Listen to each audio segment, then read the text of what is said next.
Welcome to the Breaking Muscle Podcast, where each week we bring you insights and interviews that will change your perspective on health and fitness.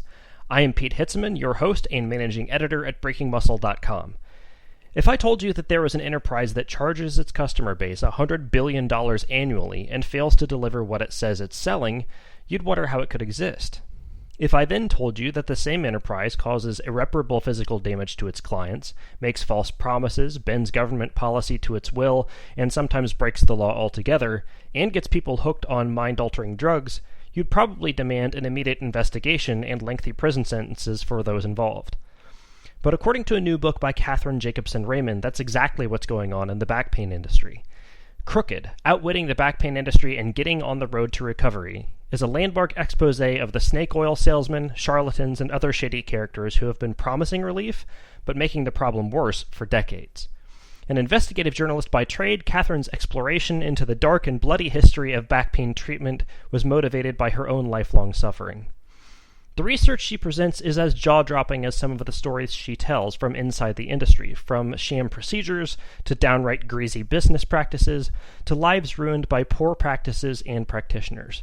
But don't lose heart. The second half of the book also details a variety of therapeutic approaches that are proven to work. Whether you've just thrown your back out or have dealt with chronic back pain for years, this is an episode that just might change your life.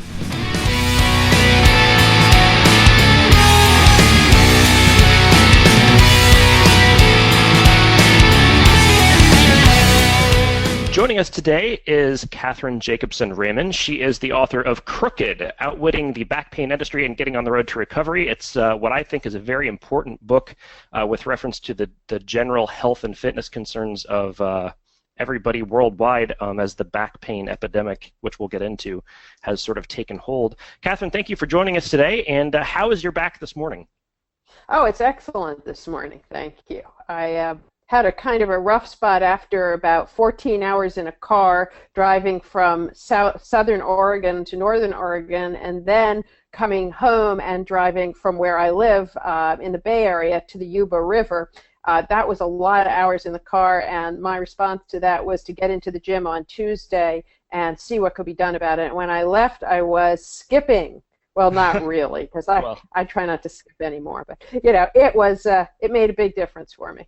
Absolutely, I appreciate that that problem. So the book was especially relevant to me. I'm only 34, but I've been dealing with various assorted back ailments basically since I was about 15. So there was a lot of relevance to me personally, and that kind of helped me just dive into the book. So from my perspective, I can appreciate your long car ride problem, because I just came back from Iowa from a bicycle trip, and the car ride home, after I rode 50 miles, I hopped in a truck and drove home. And it was so the 50-mile bike ride wasn't the problem, right? It was the car ride on the way. You got to wonder why the seats, especially in rental vehicles, are so terrible. Oh, they're atrocious. I have an Audi, and I could drive a really long way in that car with no problem, but half an hour in certain rental cars, and when I get out, I'm 60, but I appear to be 90. So. It takes a minute to shake it out for sure. So kind of an interesting perspective. You're an investigative journalist. You've been doing that for a number of years, and how did you decide to kind of look inward and say, hey, I have got a great topic right here within me? Well, that's sort of been my method over my 40-year-long career here. I find that the best stories are basically parading right past my front door. Sometimes they are actually inside my front door. And historically, over the years, with all the magazine work I did, I usually found that if it was very relevant to me and to other people that I knew, there was probably going to be broader relevance as well. And that was certainly true for my first book, which was about memory and attention and what happens to it in midlife. Book came out in 2007, and I saw a huge flocking of people to it, and I was like, you know what, this recipe, it's a recipe, it works. But I didn't see a way to do that again until I was out on a speaking tour for that first book, and I was just hobbling. Very, very uncomfortable. I had been suffering from back pain from the time I was about 16, but it had somehow become so exacerbated in the process of traveling all over the country and to some degree all over the world. And I thought, you know what, I'm not going to make it through this next book unless I do something about this. I need to change something. And I thought I had tried everything already. I thought I had been to, I'd had massages, chiropractic, physical therapy, acupuncture. I'd been to every kind of exercise class. I'd had a trainer, and nothing was changing. Except for my bank account, that was changing drastically, and nothing was changing otherwise. So I thought, all right, I must do something serious. This is a serious problem, demands a serious solution, and to me and so many other people, that phrase "serious" means, get an MRI, go see a surgeon. And it was at the time when I began to do that, and that was well before I started writing the book, that I became very suspicious of what I was seeing and reading. There seemed to be far too many options, and in medicine, when there are a lot of options, that is always an indication that there is not a good solution. And that I'd written about healthcare enough to know that, and that made me really wonder what steps I should be taking, and that's really how this book was launched, because I knew the day I walked into the spine surgeon's waiting area and there were people stacked up like planes over JFK, that something was really wrong if there were that many people in that clinic. Yeah, absolutely. So the way that you lay out the book, sort of the first half is your exploration of the back pain industry, which rolls off the tongue now that I've been reading the book, but the back pain industry is an industry. It is, billions of dollars in revenue. There are lots of big industrial players involved, all with their own competing interests, and lots of infighting between chiropractic and physical therapists and spine surgeons, and everybody wants a piece of this very, very profitable pie. It is the Wild West. Do you think that's because it's just a developing field? We haven't been really addressing back pain as a clinical concern for that long relative to a lot of other fields. Well, it is not a developing field. It is a very well-developed field, and it began developing extensively, as I note in Crooked, in the 1980s, when it first became possible to implant a device, what we call a surgical instrumentation, a plate, in fact, in the spine, which made spine surgery, spinal fusion, much more viable as a procedure. However, it still didn't work too well, but surgeons could do it. Prior to that, it was an absolute crapshoot as to whether this would work at all, and people wound up, as invalids for life. And people didn't have spine surgery unless it was there was absolutely no other alternative, because the chances of death were reasonably high, and certainly the chances of non-recovery were extremely high. What we're seeing here is an industry in which there are many, many stakeholders. And when I use the phrase stakeholders, I mean players, all of whom stand to make money. And it's far more extensive than you think. In fact, physicians are not really generally in that position. They don't make all the money. We have the device manufacturers who make many, many pieces of instrumentation that are implanted in the spine. We have insurers, we have hospitals, we have the legal representation that's used in work comp cases. We have the Social Security disability insurance system, countless others, really. Certainly chiropractic is part of it. Physical therapy can be part of it, in that very often large physical therapy institutions are owned by surgeons, sometimes by hospitals. So there are millions of ways to make, not actually millions, let's rephrase that. There are really literally dozens of ways to make money off of patients. And, everybody wants a piece of you. That's how it works. Everybody wants a piece of you, and everybody's got mouths to feed and roofs to keep over their heads, so they're going to charge money for it. They're not doing it out of the kindness of their heart. Some people, some individuals make very little money, in fact. Other groups are making the money off of their work.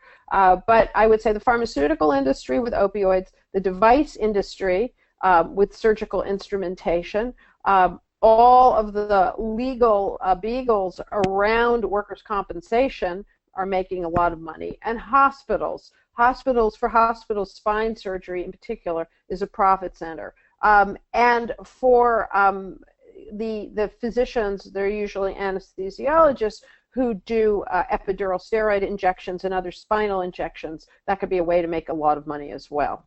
Right. So the other thing that I found really interesting in this is that you weren't just sitting around complaining that your back was hurting. I think a lot of people, you talk about I did plenty of that. Don't. I did enough of that. Check with my husband; he'll be happy to tell you. Yeah.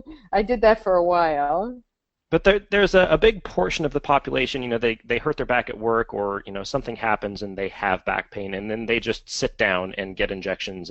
But you were doing Pilates, you were trying yoga, you were doing weight training, you were trying all of these different things, trying to make your back better, and they weren't working. So it's sort of important to note that you surveyed the field in terms of activity. Yes, well, I definitely did. I mean, for years since I hurt my back, I didn't necessarily hurt my back. What happened when I was 16 is I flew off a horse going very fast and landed on my right hip. And my back was not involved in that. But I was walking strangely, and this happens to people. They have some sort of a injury, doesn't in any way need to have be a back injury. They begin to assume a strange gait, and then muscles that should not be doing the bulk of the work start doing the bulk of the work, and that was definitely what was going on with me.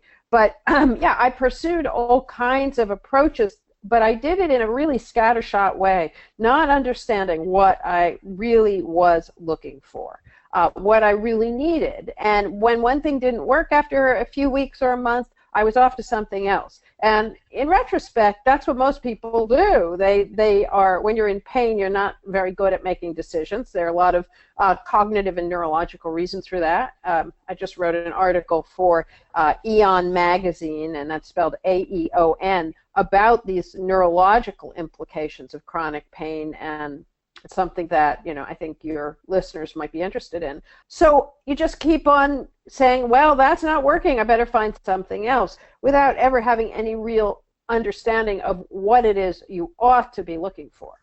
And that's kind of one of the other things that I kept coming back to when I was reading the book, is that sometimes doing something is actually worse than doing nothing. A lot of the approaches that you detail in the book is spinal cages and a lot of chiropractic care is going to make you worse than just doing nothing. So let's kind of touch on each of those areas for a minute. With chiropractic care, there's a whole bunch of snake oil salesmaning going on out there. How did that industry happen, and is there anything good going on there? Anything useful going on there? Yes, there are some very useful things going on in chiropractic, and I really like to make that very clear, because the traditional chiropractic, what we know in terms of adjustments and subluxations, and to a large extent also the kind of supplement sales and these sort of strange alternative type things that go on in chiropractic as well. Those things are not good, not useful. And what we've seen from the medical literature is that, if you've just twisted your back and you're feeling very uncomfortable and locked up, it's possible that 1 or 2 sessions with a chiropractor will be helpful. It's also possible that 1 or 2 sessions on a mat on the floor will be helpful, and they could be just as helpful. But people don't like to think that way. They like to think that they swear by their chiropractors, which I always say I find amusing, because I've never heard anyone say I swear by my gynecologist. It's just not a phrase that you hear, right? So, but what I've seen, and very clearly, is that chiropractors themselves are frequently fed up with what they know is snake oil. That doesn't work, and they've moved on. And many chiropractors are actually very physically fit and attuned to the body and to anatomy and to structural requirements, and so they're very well suited to moving on and doing and becoming rehab specialists. So you see them; they are out there, and they are good at it. So if you indeed decide to go to see a chiropractor, you don't want to be hearing about subluxations and adjustments. And you certainly don't want to be hearing about, well, here's my contract, and I need you to come 3 times a week for this month and 2 times a week for next month, and then we'll see. Because there is no way on earth that a chiropractor or anyone else can know what your treatment needs a month from now are going to be. If they were actually doing something useful, you probably should not have treatment needs a month from now. But the very nature of the way that many chiropractors set up their business is to assure repeat business. That's nothing you want. What you want to hear is, I'm going to help you develop an exercise routine. We're going to strengthen the muscles that are weak, which are not usually muscles that you're strengthening in the gym or by getting on a series of machines. Because what we know about back pain patients is because the muscles that need strengthening are weak and uncomfortable, back pain patients cheat. They cheat more than any other kind of patient. And they are often looking for a way to avoid using the muscles that really, really need to be used. So they'll rush out and they'll do any other kind of exercise. They'll find an exercise that resembles the exercise they're doing. They think they're doing the appropriate exercise, but in fact they have found a way to avoid the muscle group completely, because if they were to do it that way, it would actually be somewhat painful. Yeah, and that's something that you illustrated very well when you were talking about your different kind of therapeutic experiences, is that you were doing maybe the right exercises, but recruiting all of the wrong muscles to do them, like recruiting your hamstrings when you should be using your glutes for bridges and things like that. Yes. Yes. But it's an avoidance thing, because your central nervous system is telling you, if you use this muscle, it's going to hurt, so don't do it, and use these other muscles. And it takes that sort of outside observer to watch you do it and go, hey, that's not right, do that instead. It still happens to me today, by the way. I mean, I've been doing all of these exercises for 7 years now, and I still go to the gym, and I still see my trainer, and she says, you are totally cattywampus there. Your hips are not straight. You know how to do this. Why are you, she doesn't say that because she's a generous human being. But I'm thinking to myself, I know how to do this. Why am I doing it so that I'm not recruiting the muscles that I really need to strengthen? Exactly right. My central nervous system is saying, hey, do something else. Don't do this thing because it's going to be painful, so don't do it. It's, pain needs definition. Pain needs a better word, because there's the kind of pain we experience when we're asking our muscles to do something unfamiliar, we're stressing them, versus this is a ricocheting, shock-like pain that is going to have me flat on the floor in a sweat in about 5 seconds. Those are 2 completely different types of pain. The first type, this is tricky, it's hard, but I'm going to do it. That's the good kind, and that's the kind you are going to have to go through if you want out of these circumstances. And what is often said is, with back pain, in general, hurt does not mean harm, and that you're going to have to get that one into your mind before anything will change. Yeah, I think that was probably for me, the meat and potatoes chapter of the book was the right kind of pain, because it's, and we'll get into that a little bit later, but it's going to be uncomfortable. Like, you are not going to enjoy every second of this. So the short story on chiropractic, before we move off of that, the short story on chiropractic is basically short-term treatment for acute conditions to get you back on the road or back on your feet. Cool, but if you're going there, every other week for a year, there's probably something else that you need to be doing.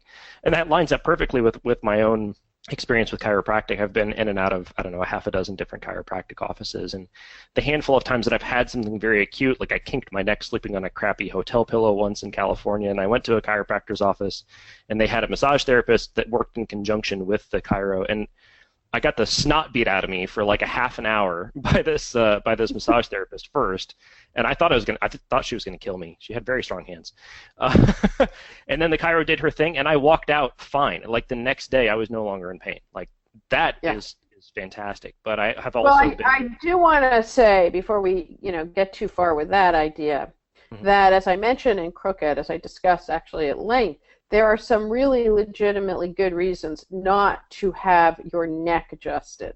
And obviously you came through that, and you are here, and you seem to be, cognitively intact and vascularly. But there are really good reasons not to do that. And I am sure that you were most uncomfortable, but I also think that had you been able to get into the gym or just do some exercise, take a leave perhaps, this problem would have resolved itself within a day anyway. You probably would not be permanently with your head cocked to one side. But very, very, one thing about chiropractic is, if you really, really want to go in there and have that hands-on, that's fine with your lumbar spine as long as it's, 1 or 2 sessions as we discussed. But there's no good reason and no good evidence for having your neck adjusted ever. And there are a lot of potential downsides, including vascular stroke, which is not one that you want. It is very rare, but I have to tell you, I cannot see a reason to take that chance. I just can't imagine the circumstances in which I would think that would be a good idea. Well, and the other thing that I've noticed through the various kinds of chiropractic experience that I've had is that it's usually the soft tissue work that is the most beneficial to me in an ongoing sense. Like the adjustment, quote unquote, the bone cracking, twisting, crazy thing. The effect of that is like a half an hour. Like you feel good because there's a release of endorphins. You barely get to the car and get home before it's gone. And there's reason for that, which is, there are gas bubbles within the joints. And when those are released, you feel better for a very short time, but the gas bubbles build right back up again. It's, the body is going to return that to stasis as fast as possible, and then you won't. And it's really good business for chiropractors because you're guaranteed to have the same problem soon after. Yeah, and I think a lot of people, like you're saying, swear by their chiropractor because of that initial rush of good feeling, and then I don't know if they just don't pay attention enough to notice that they don't feel good for very long, or how that shakes out. But anyway, well, let's move off of that. So the other large area of back pain care is sort of surgical intervention, and there are a whole bunch of different ones, from sticking hot wires into your disc to cutting pieces of your disc off to plates and cages and screws and springs and rubber bands and God knows what else they're putting in your back. So basically, none of that crap does anything, is what I came away with from the book. Anytime somebody's putting something in your back, it seems like a terrible idea unless you have like this outlier, 0.1% condition. Well, the success rate for spinal fusion is not great. There's all kinds of numbers, of course, depending on who's providing them, but it seems to be about 35%. And when we talk about a successful outcome with spinal fusion, what we mean is that the person is able to get up and go to work with, only a small amount of painkillers on board. It does not mean that you'll be able to start, water skiing or skydiving or even doing, you may be able to play golf, but you probably need more painkillers in order to do that. So it's a very marginal benefit.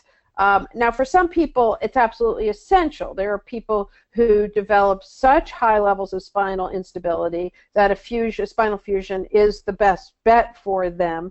And then there are, of course, people with scoliosis and other congenital problems for whom that is a necessary provision. But in general, it is not a very successful procedure. And too often, much too often, people are they're deciding to do that because they've gone through physical therapy and they've quote-unquote failed physical therapy. And this is a very important point. I have people tell me all the time that they failed physical therapy 3 times, and now the only option left for them is surgery, is spinal fusion. And there is something very wrong with that sentence, the only option remaining for them, because it is not a successful approach, so it is not the only option remaining. And I do know countless people, and of course, having written this book, I've heard from countless people who have had multiple surgeries, one spinal fusion, then the next one to fix or revise the failed first one, and onward and onward. And it's terribly sad because they are debilitated increasingly, and it becomes harder to fix. It's certainly not impossible. I do know people who have had spinal fusion surgeries and have gone through rehab and have gotten off their drugs and have done quite well. But those people were generally very fit before they had the spinal fusion, which is sort of an interesting question, because if you are that fit and you're able to do enough to be that fit, did you actually need that spinal fusion in the first place? So it's a conundrum. However, that's how it works. Yeah. So the thing that I was looking at it as sort of a narrowing funnel of possible positive outcomes, right? So it's, did you actually need the surgery in the first place? And then you lop off of most of the people right there. And then do you have the physiology to come through the surgery and do the rehab and get back on your feet? Even smaller group of people. Are you going to be with a surgeon who possesses the necessary skill and expertise and will use the correct devices and will do all of the right things to get you to that successful outcome? Very, very tiny piece of the pie. And then how do you define success post-surgery? Is it just getting back to work? Is it running marathons? Is it, what's the quality of life that you're seeking after this back pain intervention? And all of a sudden you're down to such a tiny fraction of a percentage that it seems like, as you pointed out, it's probably not worth it for a whole bunch of people. And then, even if you have all that, let's talk about opioids. Well, before we do that, let's define a little bit that there are a number of kinds of spine surgery. Sure. I'm going to leave the minimally invasive laser whoopee-doo out of this because although it is very widely and aggressively marketed, there's no apparent benefit over conventional approaches. There are some real negatives to it. I talk about this extensively in Crooked, and anybody who's even contemplating flying off to a spine surgery center where they talk about you being able to get up and go for a walk a half hour after surgery. I want to tell you why you can get up and go for a walk, which is they have injected you full of steroids and you are quite stoned on painkillers, and yes, you definitely can go for a walk. They aren't lying about it. You certainly can get up and do that. But before we leave this topic, spinal fusion we've discussed. There are other surgeries. There are decompression surgeries where you have a nerve root that's getting horribly squeezed and it is causing a tremendous amount of pain down your leg and into your foot frequently. And we see people like that all the time. They are absolutely hobbled. I have a magazine editor I'm talking to right now who basically I said, "How did you hurt yourself?" She said, "I was vacuuming," and I was like, "Have you ever done that before?" She said, "Yeah, like 3 times a week." And I said, "Well, then you're probably not seriously injured by vacuuming." But she's in horrible pain and she's got stuff to do. So the question is she going to have a nerve decompression surgery, which is often referred to as a microdiscectomy or a laminectomy or a laminotomy, depending on what, where the problem is actually. Well, it's a hard call because 1 year out and 2 years out, the outcomes of not having that procedure or having that procedure are basically the same. So whenever you have a surgical procedure, there are risks. You are going to undergo anesthesia. You will have to do rehab. Rehab will take you months if you do it right. If you don't do it right, you may find yourself back to square one. So she has to really consider this and make a decision based on whether she wants to have the surgery, relieve this horrible pain, I wouldn't blame her, and then commit herself to 6 months of serious rehab to balance out her muscles and her structure and her gait and her posture so she doesn't have the whole situation all over again. Because one of the issues with microdiscectomy is that it can cause a certain instability. And if that instability gets to be too severe, you'll be back in pain, and your next step will be spinal fusion. And as we can see, that is not going to necessarily solve your problem either. That's kind of a good point, is that the measurement of success of an intervention can't just be made at one point, right? It can't just be made at 6 months out or a year out, or it needs to really be, you're going to have this back for the rest of your life, right? So you need to have a back that's going to carry you as far as it can. So you need to look at, what do I want to be like 10 years from now, and is the intervention I'm seeking going to point me in that direction, or should I skip the surgery, do the 6 months of rehab anyway, and possibly, in the short term be in a lot more pain, in the long term be able to have, a life closer to the quality that I wanted. It's important to note, if you have back pain or a back problem, this is not an issue like a common cold. You're not going to go to the doctor and get a pill or get an antibiotic and have it resolved and then go on about your merry way. If you have a problem in your back, you're going to have a problem in your back for the rest of your life, and you're going to have to deal with that as you've learned every day, exercising every day, doing mobility work every day. How has your thinking about your back pain changed since you kind of came to that truth? Yeah, it's changed a lot, actually. I think for all of us, it's interesting because, for instance, if you wake up in the middle of the night with a muscle spasm in your calf, okay, that is just excruciating, right? And you jump out of bed, and then you stub your toe on the bed frame, and that's excruciating. But at no point do you think, this is a life-changing problem that I'm going to have. I will never be the same, and I better start widening the doorways for wheelchairs, okay? You don't think that. If you have a terrible stomach flu, you don't think that. But when you have back pain, you do think that. People think, this is going to change everything. I am not going to be able to do my job. I'm not going to be able to travel. I won't be able to play with my grandchildren. It's what is known in behavioral psychology as catastrophizing.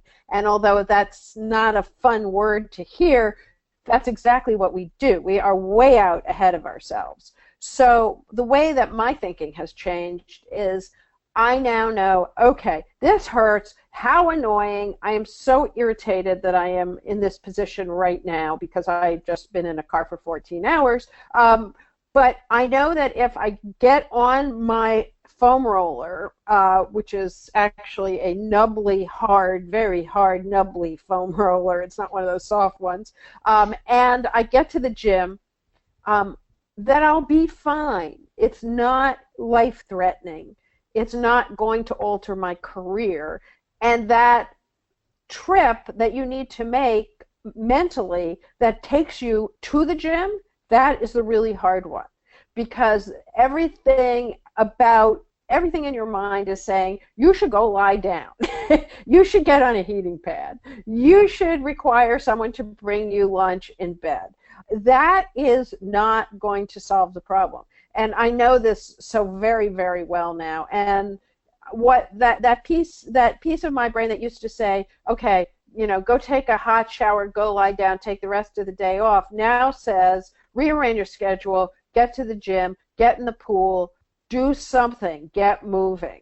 And I think that's where the change can occur for people. And it's incredibly counterintuitive. Right. Yeah. I mean, don't get me wrong. People bringing me lunch in bed would be totally fine, just in the general sense. But I don't want to be. It would be nice, but it's first of all extremely hard to arrange, and you will have to pay. You will have to pay for that for months if someone brings you lunch in bed. But the same editor that I've been chatting with, she cannot or will not get off her sofa. She's in so much pain that she will not. She will not even go to see a therapist that I have arranged for her to see because she wants someone to come to her apartment. And she's certain that can be arranged. Well, possibly. But the person who is going to come to her apartment is not going to be a suitable person to help her get through this. It's just not, those two people are not going to occur in the same package. I do know some trainers who could come, but I don't think she's quite in the position to see a trainer right now. She is in a position where she should be seeing, a physical therapist with a doctorate in orthopedic clinical rehab. I would not send a trainer to a person who cannot move. Different tools for different jobs, definitely. Right. So it's the kind of two-step psychological shift when you find yourself with chronic back pain is, yes, you're going to have to deal with this forever, but that's okay. It's not a catastrophe. Like, you can live with this and it won't dominate you, for the rest of your life. It's just a thing that you have to deal with, like brushing your teeth or anything else. You're going to have to think about it and plan a bit around it. And certainly I travel a tremendous amount. I give lectures all over the country. That is not the greatest plan for maintaining a comfy back. I can come up with so many reasons why I should not do those exercises when I'm traveling. I don't like the looks of the carpet in the hotel room. I don't have time to go down to the gym because, I'm there on business, so seriously, I'm often jet-lagged out of my mind also. So I don't want to get up a half hour earlier even. endless reasons why, but none of them are good because, as I say in cricket, the opportunity cost is enormous. All that needs to happen is that I cannot make one of those lecture engagements. A, it will cost me a fortune. B, my reputation for showing up will be basically ruined. And C, I just written a book about back pain. I could definitely not afford to be, suffering from it to the extent that I have to cancel things. Yeah, that would not do well for sort of the reputation of you or the book. That's not gonna play well. Absolutely not. Not gonna sell copies of the book that way. No. So we've kind of touched on the psychology of back pain. When you're in that level of pain, and I've been there, laid flat out in a hotel room for hours because I physically could not open my eyes and move. You'll do anything. You'll have surgery. You'll pay thousands of dollars out of pocket. And the most common thing that people do is take massive amounts of opioid painkillers. And that's something that's in the news a lot lately. The opioid epidemic across the country has gotten entirely out of control. So would you say that the back pain problem, because it's so prevalent, is a main driver or the main driver of the opioid problem we have? It is certainly a main driver. I would not say that it's extraordinarily common for people to take massive doses of opioids in the beginning. But what happens is that for the last 20 years or so, physicians have freely prescribed those drugs for patients who say that they have pain. It was, in fact, really a mandate for physicians to address pain, and I discussed that extensively in Crooked. And so primary care physicians in particular got very accustomed to writing that prescription for Vicodin or Norco or any of the other short-acting pain relievers. Actually, I'm sorry, can we do that? Vicodin or Norco or any of the other short-acting painkillers. But what happens is that there's a subset of people for whom those drugs are incredibly attractive. They have the experience of euphoria. They have the experience of no longer having any anxiety. And for those people, the next step is more of the drug. And then ultimately, as they become increasingly dependent on the drug, they need even more, and they will be switched to a long-acting, extended-release painkiller such as OxyContin, which is one of the many that the FDA has successfully allowed to come through the approval process. And at that point, as they get into those high-dose opioids, the potential for getting off of them is extraordinarily slim. There are many, many side effects that are destructive from a hormonal perspective, from the perspective of gastrointestinal problems. But most important, because we've seen now that high-dose opioids taken chronically engender hyperalgesia, opioid-induced hyperalgesia, which means that at some point the drug you are on is causing your pain. It's virtually impossible for people to recognize that. And getting off of these drugs is, may I use the term, an absolute bitch. It is extremely, extremely difficult.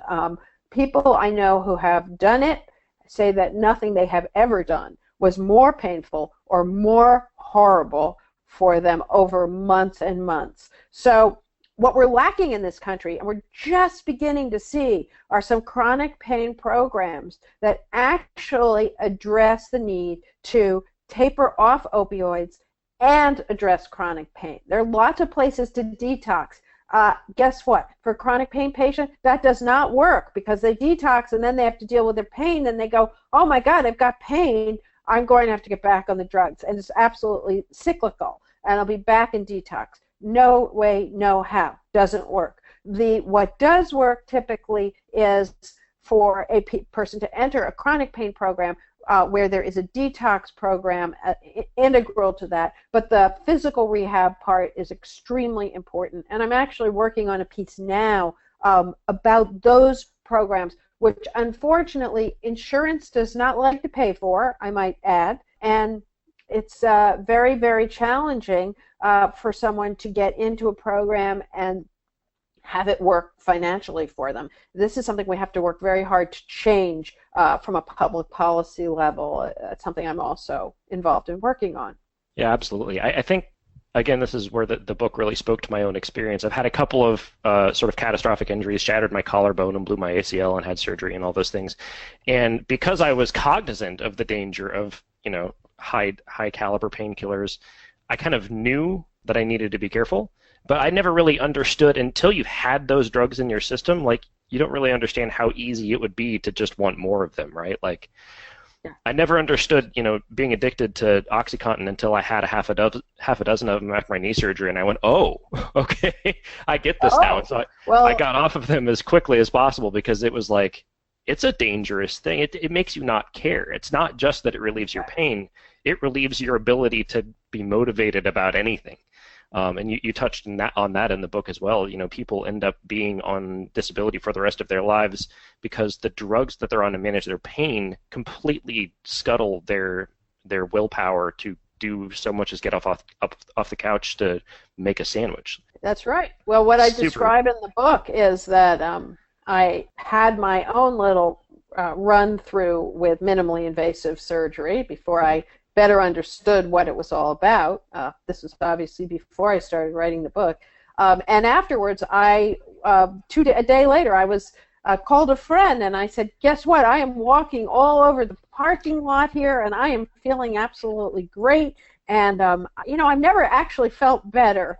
And he said, what are you on? And I thought, he's kidding. It did not register with me that he was legitimately asking me how drugged I was to feel that way. Now, for me, I was very lucky in that they don't agree with me over the long term. There are more negatives, way more negatives for me than there ever would be positives. But for a very large number of people who have been provided these prescriptions on an ongoing basis and moved ultimately from their primary care doctors to pain management doctors who essentially exist or have historically existed to write those prescriptions, they don't have those negatives, or if they do, they just don't care, as you say.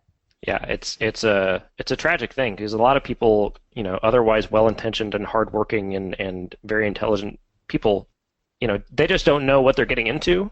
And once you're through your first bottle of 20 OxyContin, it might be too late. You're basically in the hole at that point, unless you become very fortunate to have somebody help you get out. Well, one thing that people should know is that the new studies in medical literature show that Aleve is absolutely as useful for pain treatment as opioids in back pain. They're not showing any benefit of opioids over an NSAID, for instance. So there is no reason except for that a number of pharmaceutical companies have done extraordinarily well with opioids. There is no reason to prescribe those for patients beyond maybe 1 or 2 or 3 days after surgery. And of course, your average kid having wisdom teeth out until very recently was given a nice big bottle of oxycodone typically, and they frequently sold those drugs. So when my kids, they both had their wisdom teeth out, and I had the ice packs at the ready and the prescription in my hand, and believe me, they never used or saw the prescription because I think that the risk is too high. Yeah, absolutely. I do believe that. Yeah, I've left the hospital a couple of times with a stack about this thick of prescription slips, and I'm looking at them with my eyes wide open as to what the potential side effects could be, and I'm like, there's no way that I fill all of these and take all of these and end up a vegetable on the couch. Pain is one thing, but it's crazy. So we've spent a lot of time talking about all of the things that don't work, which is making this a very depressing podcast. So let's kind of switch over to the side of the book where you talk about what has worked and what can work. And obviously there's never going to be a one-size-fits-all prescription because everyone's problems, physiological problems and psychological problems that have led to their back pain are going to be slightly different. But there's a commonality to a lot of the approaches that you talked about, and I'll let you kind of run through those. But the commonality seems to be first a mindset, that you're going to attack this and it's going to require some suffering, and you're going to keep trying stuff until you find the thing that clicks with you. And the second is activity versus passivity. You're not going to go have something done to you, you're going to go do something. So let's kind of run down just the 50,000-foot view on the different things that you saw that are causing long-term positive impacts in people's lives. Well, I think it's, first of all, the understanding that you are going to have to be the main actor in this recovery. You're not going to be able to have someone do something to you that will resolve this problem. I consistently have seen this notion that I'm going to find someone who can fix me fail. That just doesn't work, which doesn't mean that you don't need what I refer to in the book as either a back whisperer or a posture maven.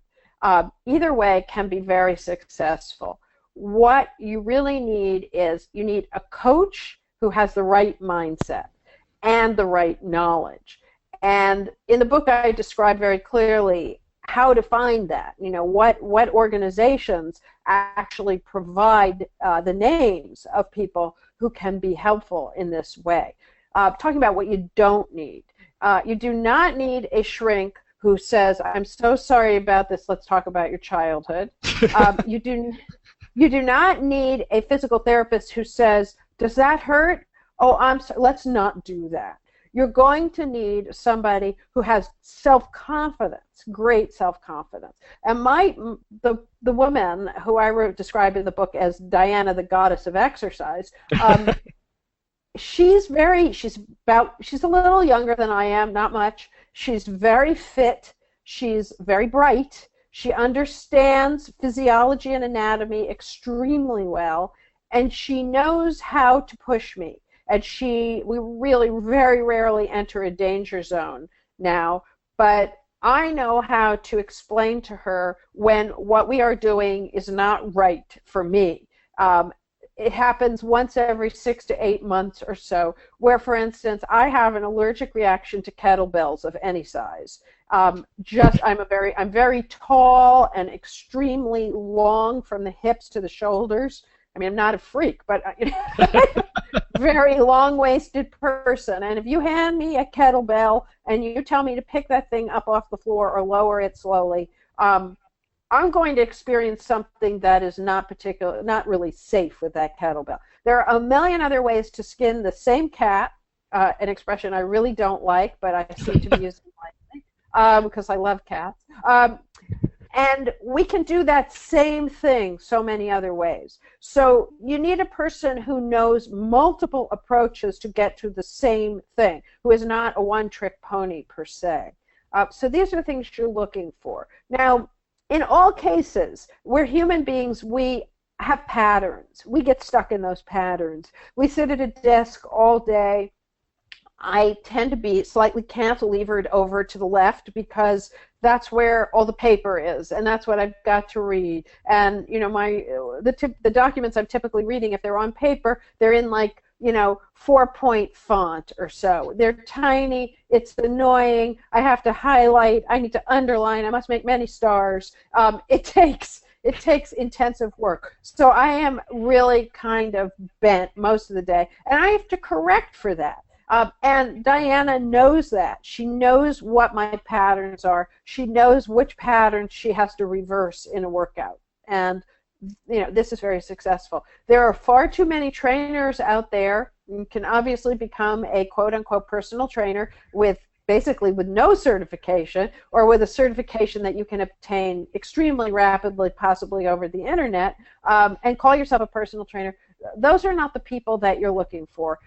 You should be looking for someone with a background in kinesiology, exercise science, a physical therapist who has put in a whole lot of time with a clinical orthopedic certification.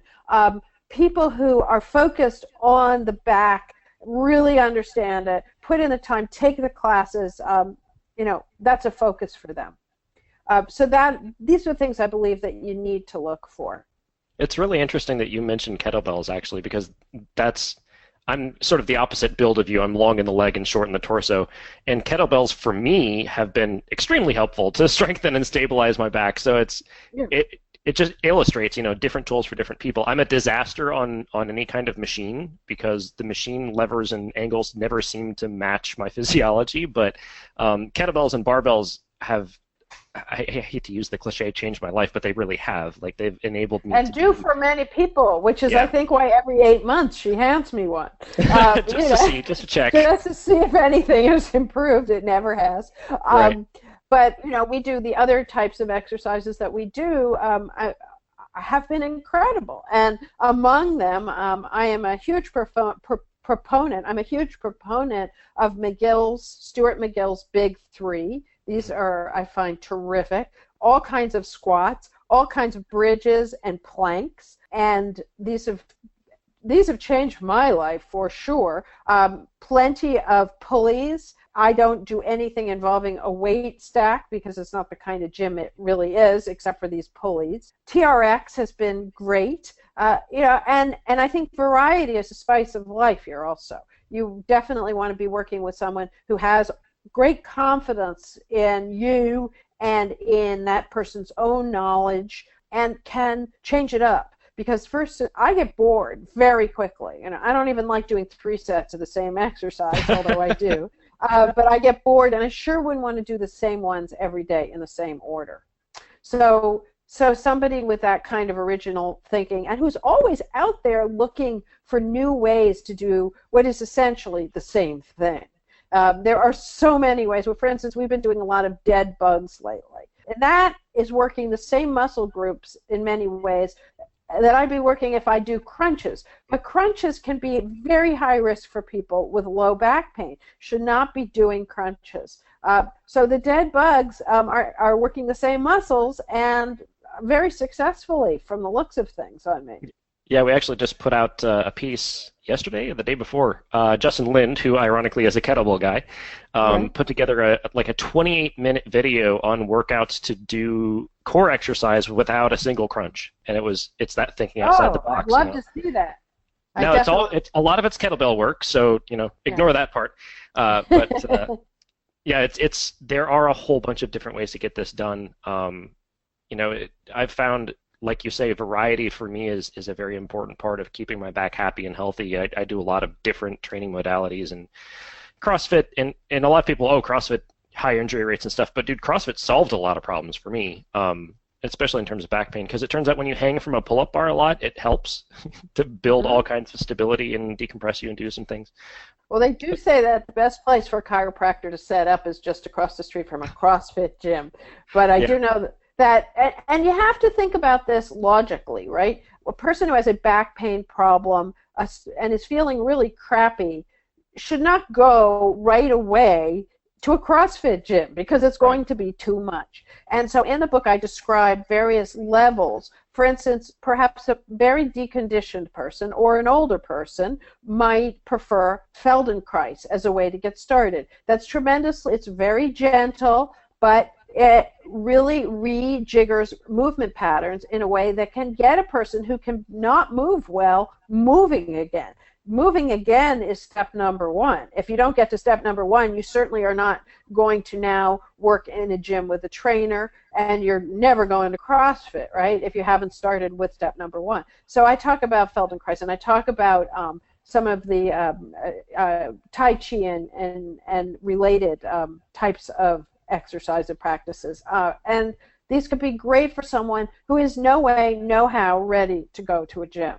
Yeah, the sort of softer approaches that you talked about, Tai Chi and Qigong and Feldenkrais, are really fascinating to me because they have a lot broader applicability for athletes, even athletes who aren't in pain. We just had Chris White published his an excerpt from his master's thesis on Qigong and strength athletes, and they 8-week program 25% increases in strength in highly trained elite college athletes because they added 15 minutes of Qigong practice to their strength training. It's just amazing stuff. That's amazing.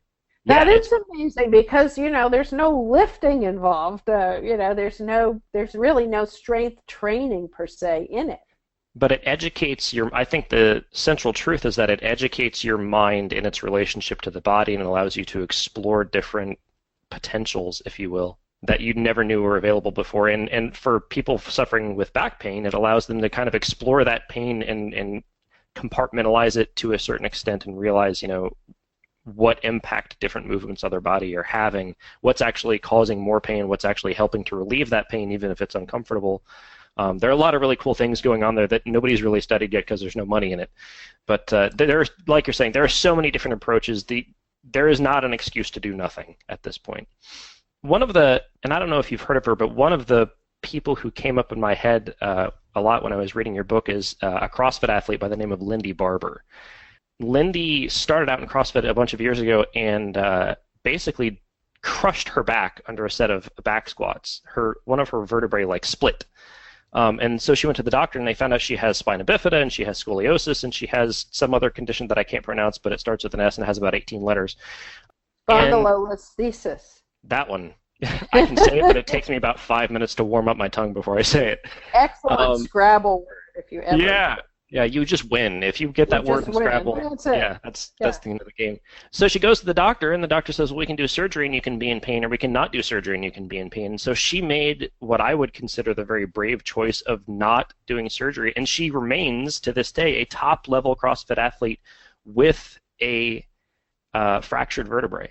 Her vertebrae would have healed. I mean, that is, she's young, and it would heal. And they often, for vertebral compression fractures, which is what I'm sure is what happened to her, those can be treated or not treated, and the literature shows that they will heal in a matter of a few months. But she's more vulnerable, obviously, and I'm sure she's not doing the same idiot thing that got her there. So it was a good choice, because had she gone for the spinal fusion, it probably would have been a long fusion, multiple levels, and she would not have been able to proceed with her, her training as a CrossFit athlete.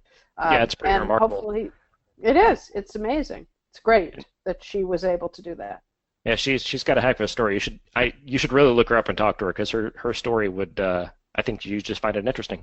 I would. So you can't do nothing, but sometimes doing nothing is better than doing something if it's the wrong somethings.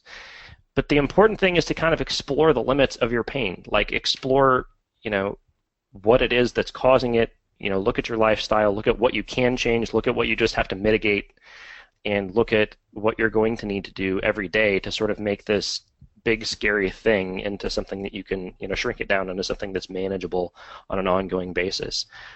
I want to say for the record that this book is an important book for anybody suffering from back pain or anybody who knows somebody suffering from back pain, and I think it's important because of the breadth that you explore the topic, and it's also important because you explore it as not an expert.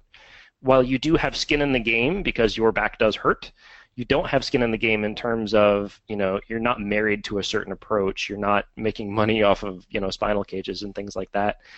We need a lot more of this in the health and fitness industry, because so many of the people are, they're kettlebell guys, so they write a book about how kettlebells can, fix your life and things like that. So what's next for you? What are you going to teach us next? You've covered memory and you've covered back pain. What's your next big project? Well, I'm not certain of that yet. What I am embarking on is speaking engagements, again, all over the country and actually all over the world. And I'm looking forward to that very much. I have an upcoming one for the Alexander Techniques International Conference in Chicago. And that's going to be a very interesting time, I believe. And I'm looking forward to getting out into the field and talking to people, and providing as much insight as I can, and learning more from them as I have from you today. And in terms of a next project, I'm really interested in changing public policy, particularly in the area of opioid treatment and how back pain treatment is paid for, what does get paid for. Because, as you know, insurance will pay for a spinal fusion. They will pay $110,000 for a procedure for which there's no good evidence and which is likely to leave the patient addicted to opioids, which will be costly, very, very costly for the remainder of what may be a very much shortened lifespan. That's not right. We cannot do that. I am working very hard to rearrange this so that insurers will start to look at exercise and rehab as something worth paying for. And multiple organizations around the country right now are focusing on that as well. There are a number of companies that are working with MedX, which is a machine, basically, that I talk about extensively in the book, which has some remarkable abilities in terms of getting people back to work quickly. So they don't languish at home. They don't fall into the hands of work comp attorneys for whom the benefit is in sending patients for multiple doctor's appointments, then multiple interventions, some of which leave them as invalids and on Social Security disability insurance, which we all pay for. That every single day. Every time we get a paycheck, we're paying for people who have had spine operations they did not need and who are now permanently disabled, usually for life. So these are the areas that I'm currently working in, and I love to hear from people who can move this agenda forward and start making exercise more central to recovery than medical interventions. Yeah, exercise as an intervention. That's definitely a huge topic for us at Breaking Muscle. I will say, if you're looking for your first step, if your back is already hurting, your first step should be to go buy the book Crooked and read it, because it's going to give you a great education in what's out there and what all the different things are that you can try. You can find the book anywhere that they sell books. It's on Amazon, it's on Barnes & Noble. It's just about every place. You can find links to the rest of your work on your website, which we'll link in the show notes. And is there anywhere else people should follow you online? Yes, I am on Facebook, and my website on Facebook, it's Crooked: The Back Book. Type that into the search bar. And my website is CJ Ramin, CJRAM as in Mary, IN as in Nancy.com. There is a wealth of information, including a very robust resource section that is set up so that you can search by topic or state or country. And a lot of people are finding good resources there, because I am hearing from the people that I have listed there that suddenly they have many new clients. So apparently people are using this. And that's fantastic. And it's worth using. That is an ongoing resource. And we do have, if our listeners have stuck around this long, we've gone a little bit long on the podcast, but if our listeners have stuck around this long, we have 2 promotional copies that we're going to give away. If you send an email to pete@breakingmuscle.com, the first 2 people to send in an email are going to get a book shipped to them so they can find out how they need to get on the road to their own recovery. Cathryn, thank you so much for taking the time to join us today. We're going to wrap it up now, and I hope to find your work again in the future. Well, thank you so much for having me. It's been very interesting, and I find you particularly well informed, so that's always delightful. Thanks very much. We'll talk again soon.